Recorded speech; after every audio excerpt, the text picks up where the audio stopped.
देखो बहुत अच्छा प्रश्न है, ठीक है, इसको अच्छे समझते हैं, वो अच्छे समझते हैं, बहुत अच्छा प्रश्न है। ऐसे ही क्वेश्चन आते हैं बोर्ड में। देखो लिखा हुआ है समांतर श्रेणी 21, 18, 15 अप टू डॉट डॉट का कौन सा पद -81 का कौन सा पद -81। साथ ही क्या इस समांतर श्रेणी का कोई पद शून्य है, यानी क्या इस समांतर श्रेणी का कोई पद शून्य है? साधारण उत्तर दीजिए। बहुत अच्छा क्वेश्चन है, अच्छे से समझते दोस्त। अच्छा पहले तो देखो ये जो दिया है, दी गई श्रेणी,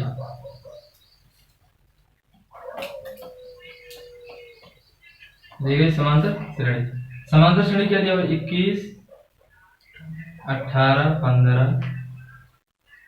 पहले तो ये जान लो समांतर श्रेणी में है, ये समांतर श्रेणी में है भैया। क्यों है? क्योंकि इसके किन्हीं दो क्रमागत पदों का अंतर समान है। कैसे? वहीं पे रखो। हाँ देखो कैसे, ध्यान समझो।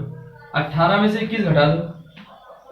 जब 18 में से 21 घटाओगे -3 आएगा। बोलो भाई जी। 18 में से 21 और 15 में से कितना घटाओगे? 18, तभी -3 आएगा। ये समांतर श्रेणी में है। और यार तुमको ये पता थोड़ा ना करना है समांतर श्रेणी में। उसने तो क्वेश्चन में बोल दिया ना कि ये समांतर श्रेणी में है, तो जब वो कह दिया तो हमें पता करने की क्या जरूरत है। लेकिन मैं आपको समझाने के लिए बता दिया, क्योंकि इसके दो क्रमागत पदों का अंतर समान आ रहा है, इसलिए क्या है, समांतर श्रेणी में है। कोई दिक्कत नहीं। अच्छा अब ये जो अब इसके आगे अगर बनाना चाहो तो क्या बनेगा? 12 के आगे 9 के आगे 6 के आगे 3 के आगे 0 के आगे -3 है ना। 3 घटा दे चले जाओ। नहीं समझ में आ रहा? फिर इससे 3 घटाओगे क्या आएगा? -9 ऐसे बनते चले।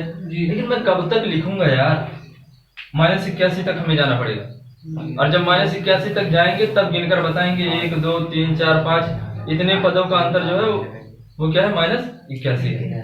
लेकिन मैं वो सब क्यों करूँ यार? मुझे तो व्यापक पद वाला फार्मूला पता है, उसी पे लगा देता हूँ। कैसे लिखेंगे? इसको बता दिया 21, 18 में प्रथम पद कितना बताओ? 21 है ना। अब क्या निकालेंगे? सर्वांतर। कितना हो जाएगा? 18 माइनस 21 कितना आएगा भाई? -3। समझेगा जी। अब समांतर श्रेणी का जो व्यापक पद का फार्मूला होता है क्या होता है?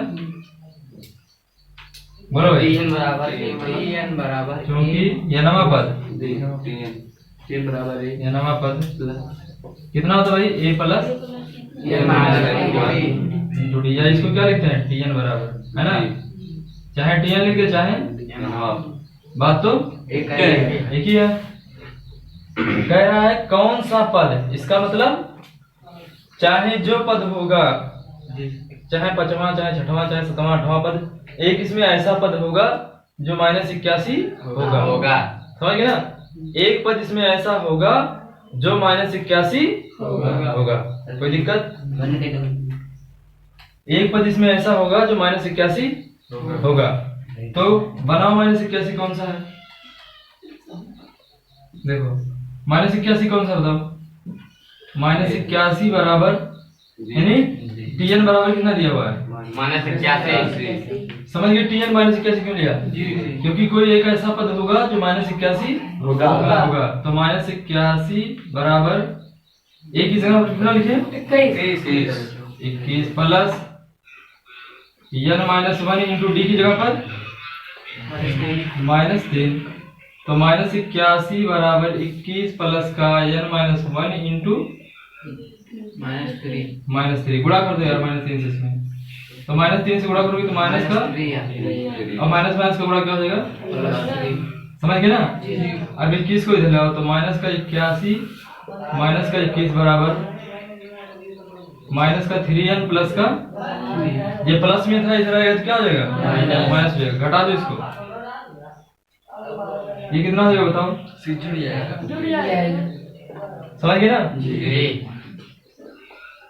और माइनस 3n प्लस का 3 को इधर ले आओ,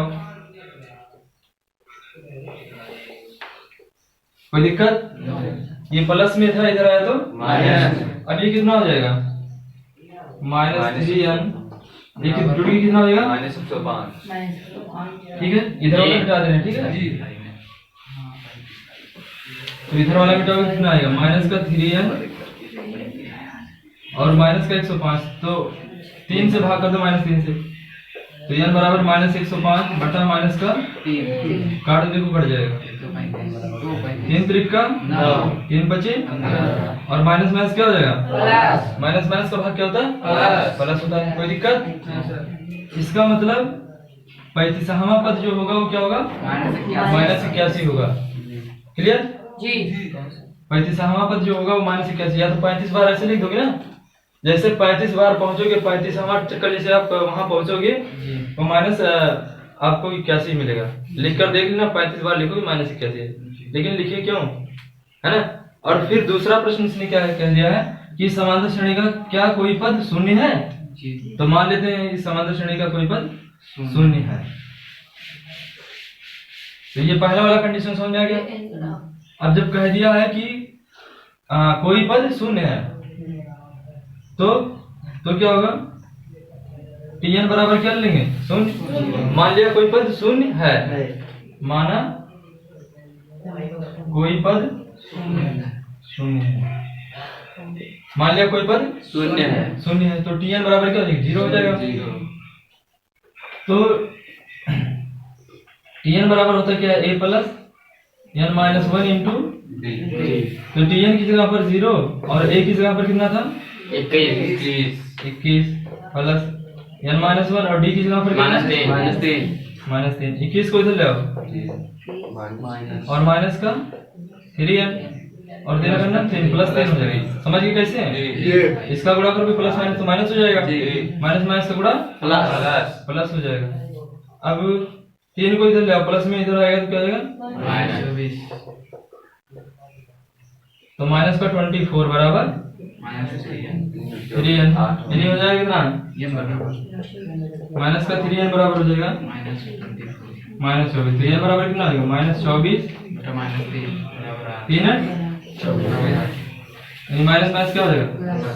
यानी जो 8वां पद आएगा वो क्या होगा? इसका 8वां पद क्या होगा? शून्य। ये मैंने आपको पहले ही बताया था, अभी देखो लिख के बताया था। 8वां पद शून्य लिखे थे ना, एक पद उसमें लिखे थे कि नहीं लिखे थे? दिखाए कैसे?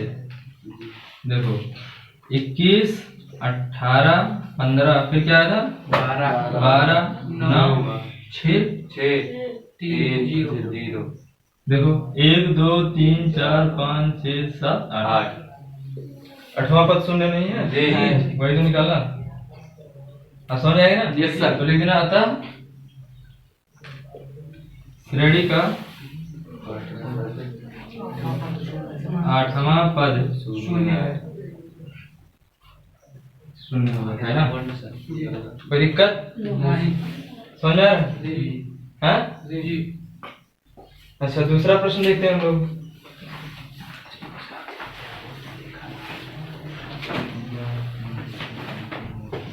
देखो लिखा हुआ है, किसी समांतर श्रेणी का 8वां पद 15 है।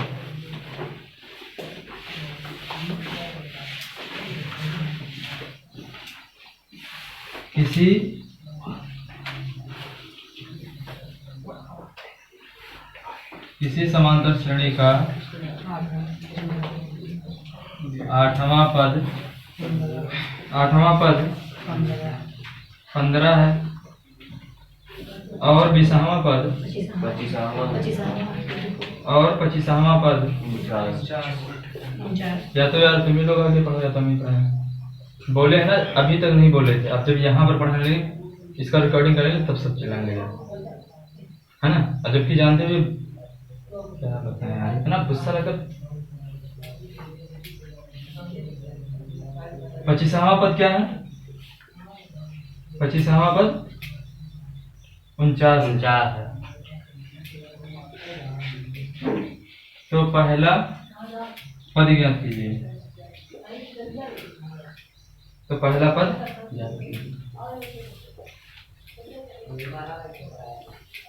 ज्ञान कीजिए, है ना।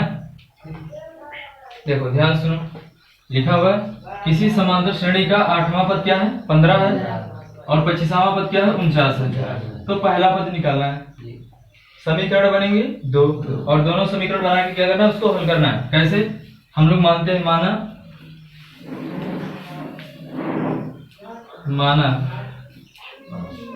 समांतर श्रेणी का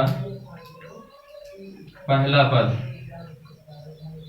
क्या मानते हैं, ए, तथा सर्वांतर डी है ना, सर्वांतर डी है। तो Tn बराबर क्या होगा बताओ, ए प्लस, अब देखो 8वां पद कितना है, 15, 8वां पद कितना है, तो लिखेंगे पहली शर्त अनुसार, पहली कंडीशन उसने क्या दिया, 8वां पद है ना। तो 8वां का मतलब ऐसे समझ लो यार, आप n का मान ही नहीं बता पाओगे कि n का मान 15 है कि 8, n का मान 15 है कि 8 है, 8। ऐसे पता कर लो, जहां पर वा लगे रहेगा, 6वां 7वां 8वां 9वां 10वां, जहां वा लगा दिया ना, वो समझ लेना किसका मान है, n का मान है। और कह दिया पद, 15वां पद 16 है, 6वां पद 8 है, जैसे कह दिए इतना पद ये है, तो समझ लेना किसका मान है, Tn का मान। किसका मान है, Tn। तो ये जो 15 वो किसका मान है, Tn का मान है, और 8वां जो ये क्या n का मान है ना। तो पहली शर्त अनुसार क्या हो जाएगा, T8 यानी 8वां पद यानी a प्लस, समझ में आया जी। और 8वां पद कितना दिया है, 15।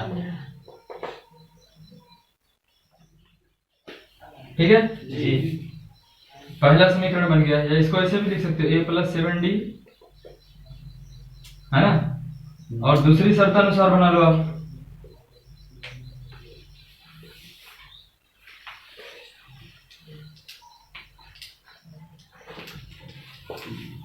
दूसरी शर्त अनुसार 25वां पद 49 है, तो T25 a plus 25 minus 1 D, है ना। 25वां पद कितना है, 49, तो देखो 49 बराबर a प्लस 24 इंटू डी, या इसको ऐसे लिख सकते हो, a प्लस 24 डी बराबर 49। समीकरण नंबर 2। अब समीकरण 1 और 2 को सॉल्व करेंगे, समीकरण 1 और 2 को सॉल्व करेंगे, है ना जी। तो समीकरण 1 और 2 को सॉल्व कैसे करेंगे, समीकरण 1 से समीकरण 2 को हटा दो, या समीकरण 2 से समीकरण 1 को हटा दो, ये बता चुके हैं आपको, पहले भी पढ़ा दिए हैं ये सब। तो लिखेंगे समीकरण 2 से समीकरण 1,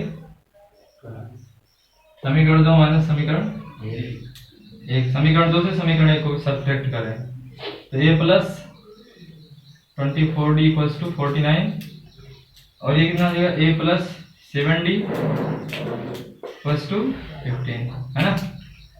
सब्ट्रैक्ट करो, माइनस माइनस माइनस, मैंने बताया था घटाने पर चिन्ह बदल जाते हैं, जो प्लस हो माइनस, माइनस जो प्लस, तो ये प्लस था माइनस, ये प्लस था माइनस, और ये प्लस था माइनस, प्लस माइनस हुआ 0, 24 में से 7 निकला,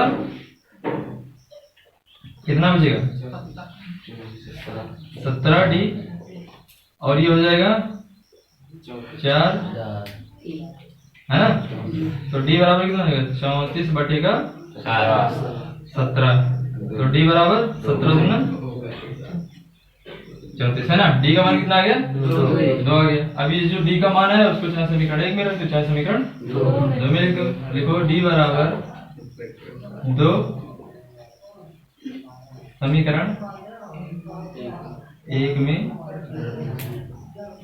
रखने पर, तो रखो समीकरण 1 में। तो समीकरण 1 क्या था बताओ आप, समीकरण ये एक क्या था, a प्लस 7d बराबर 15, तो a की जगह पर कितना लिखें, a प्लस 7 इंटू डी की जगह पर 2 बराबर 15, तो a प्लस क्या हो गया 14, 15, तो a बराबर 15 a का मान आ गया, कोई दिक्कत। तो आज के लिए इतना काफी है, पढ़ाने में मन नहीं कर रहा है क्योंकि यार मोड बहुत डिस्टर्ब करती है। समझ रहे हो ना।